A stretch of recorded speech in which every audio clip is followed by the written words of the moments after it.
পশ্চিম বৰিগুৰা আঞ্চলিক মহাবিদ্যালয়ৰ নৱাগত আদৰণি সভা প্ৰতিকূল বতৰকো নেওচি উৎসাহৰ অন্ত নাই ছাত্ৰ ছাত্ৰীৰ মাজত। আজি পশ্চিম বৰিগুৰ মৌজাৰ একমাত্ৰ উচ্চ শিক্ষানুষ্ঠান পশ্চিম বৰিগুৰা আঞ্চলিক মহাবিদ্যালয়ৰ নৱাগত আদৰণি সভাখন অনুষ্ঠিত হৈ যায়। সভাত সন্মানীয় অতিথি হিচাপে অংশগ্ৰহণ কৰে বিজেপিৰ ৰাজ্যিক সভাপতি ভৱেশ কলিতা। ভাষণত কয় যে ছাত্ৰ ছাত্ৰীসকলে অধ্যয়নৰ লগতে মহাবিদ্যালয়ৰ সামগ্ৰিক পৰিৱেশ সুস্থিৰ কৰি ৰখাটো গুৰুত্ব দিব লাগিব।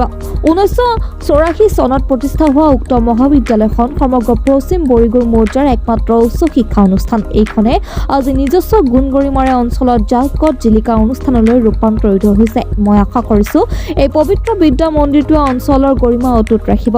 সভাৰ মাজতে মহাবিদ্যালয়ৰ কৰ্তৃপক্ষৰ পৰা বিধায়কগৰাকীক মহাবিদ্যালয়ৰ বিভিন্ন অভাৱ অভিযোগ সমাধান বিচাৰি এখন স্মাৰক পত্ৰ প্ৰদান কৰে। মহাবিদ্যালয়ৰ অধ্যক্ষ ডক্টৰ মইনুল হকৰ সভাপতিত্বত অনুষ্ঠিত মুকলি সভাত সন্মানীয় অতিথি হিচাপে অংশগ্ৰহণ কৰি কুমাৰ ভাস্কৰ বৰ্মা সংস্কৃত আৰু পুৰাতন অধ্যয়ন বিশ্ববিদ্যালয় পঞ্জীয়ক ডক্টৰ বিকাশ ভাৰ্গৱ শৰ্মাই কয় যে আমি ভাল কাম কৰিব লাগে, আনহাতে নিজক প্ৰতিষ্ঠা কৰিবলৈ বহু কষ্ট কৰিব লাগে, তেতিয়া জীৱনক গঢ়িব পাৰি। সভাত মহাবিদ্যালয় সংস্কৃত বিভাগৰ মুৰব্বী অধ্যাপক ডক্টৰ ৰাতুল চন্দ্ৰ শৰ্মাকে ধৰি মহাবিদ্যালয়ৰ অধ্যাপক অধ্যাপিকা আৰু কৰ্মচাৰীসকলে সহযোগ কৰে। আনহাতে সভাত নপুৰণি ছাত্ৰ ছাত্ৰীয়ে বক্তব্য দিয়াৰ লগতে মুকলি সভাত ছাত্ৰ ছাত্ৰীসকলৰ কেইবাটাও আকৰ্ষণীয় গীত মাতেৰে আমন্ত্ৰিত অতিথিসকলক আপ্লুত কৰে।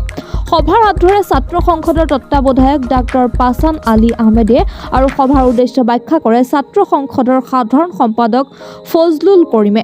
সভাৰ শেষত জনপ্ৰিয় কণ্ঠশিল্পী আইলিতা কাশ্যপ আৰু মহাবিদ্যালয়ৰ নপুৰণি ছাত্ৰ ছাত্ৰীৰ সংগীতানুষ্ঠানেৰে পৰিৱেশ জীপাল কৰি তোলে। সাংস্কৃতিক অনুষ্ঠান উদ্বোধন কৰে মহাবিদ্যালয়ৰ আভ্যন্তৰীণ গুণমান নিশ্চিতকৰণ কোষৰ সমন্বয়ক এম খাইজৰুল জামানে। ইয়াৰ আগতে পুৱা মহাবিদ্যালয়ৰ পতাকা উত্তোলন, ছাত্ৰ সংসদৰ পতাকা উত্তোলন, বন্তি প্ৰজ্বলন, শ্বহীদ তৰ্পণ, গছপুলি ৰোপণ, নপুৰণি ছাত্ৰ ছাত্ৰী সন্মিলন আৰু আপ্যায়ন আদি কাৰ্যসূচী ৰূপায়িত কৰে।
প্ৰথমত দিছে ইয়াত এটা প্ৰেক্ষাগৃহৰ প্ৰয়োজন আছে, দ্বিতীয়তে দিছে পুখুৰীটোৰ বিউটিফিকেশ্যন।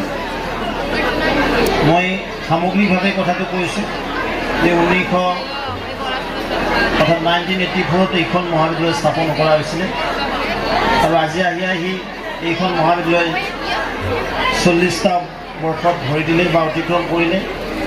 যিসকল সন্মানৰ ব্যক্তিয়ে এই মহাবিদ্যালয়খন স্থাপন কৰি এই অঞ্চলৰ উচ্চ শিক্ষাৰ এই যে মাইলৰ খুঁটি হিচাপে স্থাপন কৰিলে মই সেইসকলক শ্ৰদ্ধা নিবেদিছোঁ। ইহলীলা সম্পৰ্কে তেওঁলোকেও বৈকুণ্ঠ স্থান পাওক তাকে কামনা কৰিছোঁ। আৰু এই অঞ্চলৰ পশ্চিম বৰিগুৰ মৌজাৰ একমাত্ৰ উচ্চ শিক্ষা অনুষ্ঠান এই মহাবিদ্যালয়। নিশ্চিতভাৱে কৰণীয় যথেষ্ট আছে, কৰিব লাগিব। ৰাইজেও ইয়াত সহযোগিতা আগবঢ়ায়। এলমনিৰ পৰা মই দেখিছোঁ তেওঁলোকে এটা টয়লেট বনাই দিছে। ছাত্ৰ ছাত্ৰীৰো দায়িত্ব থাকে যিসকলে ইয়াৰ পৰা ওলাই যায়। মই ভাবোঁ সকলো সমাহিত কৰি এই মহাবিদ্যালয় আগবঢ়াই নিব লাগিব। মানৱ দাস ডাঙৰীয়াই মোক কৈছে কমাৰ্চ ষ্ট্ৰীমটো খুলিব লাগে, কিন্তু ভৱিষ্যত দিনত ছায়েন্স ষ্ট্ৰীমো হ'ব পাৰে, নহয় জানো? তো তেনেকৈ এই বিদ্যালয়খন মহাবিদ্যালয়খন আগবাঢ়ি যাব। বহুত দীঘলীয়া ভাষণ নাৰাখোঁ, কাৰণ যিটো সুন্দৰ কাৰ্যক্ৰম চলি আছে সকলোৱে উপভোগ কৰক। এই মহাবিদ্যালয় আৰু জাকত জিলিকা হওক। এই মহাবিদ্যালয়ৰ পৰা আমি দেশৰ সুনাগৰিক মানৱ সম্পদ সৃষ্টি কৰি বিভিন্ন সেক্টৰত তেওঁলোকে এমপ্লয়মেণ্ট পাওক, ভাল সমাজ সেৱক হওক, ভাল ৰাজনীতিবিদ হওক, ভাল লয়াৰ হওক, জাজ হওক, ডক্টৰ হওক, উকিল হওক, ছায়েন্স যিহেতু নাই ডক্টৰ হ'ব নোৱাৰে, উকিল হ'ব পাৰিব, নহয় জানো, সমাজসেৱক হ'ব পাৰিব, ৰাজনীতিবিদ হ'ব পাৰিব, প্ৰফেচাৰ হ'ব পাৰিব, IAS ACS হ'ব পাৰিব, প্ৰশাসনীয় বিষয়া হ'ব পাৰিব। ঠিক তেনেকুৱা ধাউতিৰে আগবাঢ়ি যাওক, মই তাকে কামনা কৰিছোঁ। বৰিগড় আঞ্চলিক মহাবিদ্যালয়ৰ নৱাগত আদৰণি সভা, এই আদৰণি সভাত যি এটা বতৰে আমাক কিছু বাধা দিলে যদিও বৰ্তমান বতৰ ভাললৈ অহাত ছাত্ৰ ছাত্ৰীৰ সংখ্যাও কিছু বৃদ্ধি পাইছে আৰু আমন্ত্ৰিত ব্যক্তিসকল ইয়াৰ মাজত আহি উপস্থিত হৈছেহি।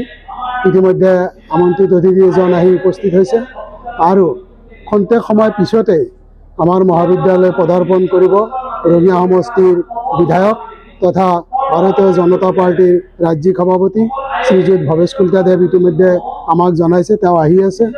গতিকে আমি আজি এই নৱাগত আদৰণি সভাত নপুৰণি ছাত্ৰ ছাত্ৰীসকলৰ মাজত যিটো সম্প্ৰীতি ভাৱ, সেই ভাৱটোকে আমি প্ৰতিপন্ন কৰিবলৈ ছাত্ৰ নিউজ ডেস্ক ৰিপৰ্ট, আসাম পত্ৰিকা, NE7।